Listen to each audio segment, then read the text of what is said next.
seeing bits and pieces of that, which warms my heart.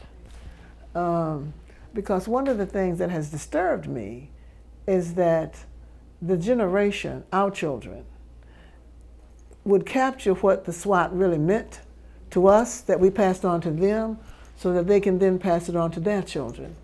I'm afraid that that legacy will get lost, which is one of the reasons that I'm so interested in this project that you are doing, that I'm trying to help you do, was because of what you said about using the religion and the music and the art to tell our history.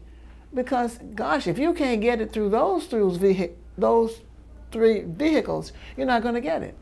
But we have so much to pass on to our children. And Jody, who expressed her opinion, and Ray, my daughter, who expressed her opinion, they said to me, okay, it wasn't all lost. They saw it. They really saw the Hamilton homes. They saw Maynard. They saw Dawson. I tried to get Dawson's son to come and talk about his legacy on the corner up there. They saw you. And Ray Yvonne was talking about how you inspired her when you opened up your art gallery. I didn't know that that stuck in her little head, but it did. So it's just a wonderful project, and if they can take away from what we gave them and be proud of it like we are, it's a wonderful thing. I'm concerned that some of us, I mean those who look like me, are moving out and others are moving in. I can't be critical of that, but I can wish that more of us were settling there because of the community that we created that surrounded our children. My daughter just mentioned to me her son, little Kevin, would not be able to grow up in the same kind of community she grew up in. And I said, what do you mean? She said, well, I wasn't afraid to go from my house to Camille's house to Misty's house to somebody else's house. You know, I would just go and we'd jump on not the treadmill, but whatever it's called, at somebody else's house, and then come over to our house and swim and go to somebody else's house and do something, and they weren't afraid. She said, I'm afraid that my son, your grandson, can't do that. So we talked about that for a while. I just hope that whoever moves into the S.W.A.T. understands its legacy, and our legacy can grow. I've seen two different levels of children. You know, I have my older children, Beth, who moved to D.C. She's doing fine. And then my middle daughter, Brooke, who moved to Inman Park. I tried to make her stay in the S.W.A.T., but she wanted to move downtown. But Ray Yvonne, my baby, and my son, Maynard III, are actually living in the S.W.A.T. So I think I'm seeing it revolve.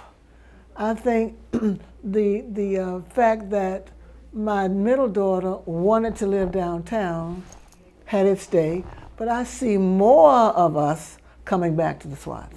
I see that, and that makes me feel good. I came here from North Carolina, yes. I went to North Carolina Central, which is where I met Maynard. So I came here to get married. But I came here to get involved in a super family. Now, I came from the country. I mean, the country. It was, and I grew up in an era, a generation, probably not a full generation, before Camille. So in my house, when I was a little girl, there was an outdoor toilet. My grandmother killed chickens by spinning them around and letting them flop all over the backyard. So when I went through that, I knew that when I left Lewisburg, I wasn't coming back. This was it. I was gone. I was going to college. When I finished college, I was off to discover things. I was an inquisitive child, and I wanted to see what was next. But I met Maynard when I was in grad school. He was in law school, and we did what we did. So I came to Atlanta with a different set of circumstances to embrace me. It was this family who was the Dobbs family. I would imagine that some people might think that might be overwhelming, but I didn't receive it as such. What impressed me so much was what Atlanta had to offer because of the AU Center, because of the fact that black people had to do for themselves. We had to have our own hospital. We had to have our own insurance company. We had to have our own drugstore. We had to have, well, of course we had our own nightclubs, but we had to do that. And so we did it. So I grew up in that era, not thinking anything about not being able to go downtown to a hotel. I could go to Pascal's. There was a movie theater in the Fair Street bottom that I could even go to. So that was comforting to me. I didn't see it as something of a turnoff. I was proud to be called bourgeois, and I defended the term bourgeoisness because I said, well, goodness, if we aren't proud of who we are, then why should other people be proud of who we are? So I didn't see it as a turnoff. I saw it as something, well, wow, look what T.M. Alexander did. He built his own insurance company. Wow, look what Alfonso Dawson did.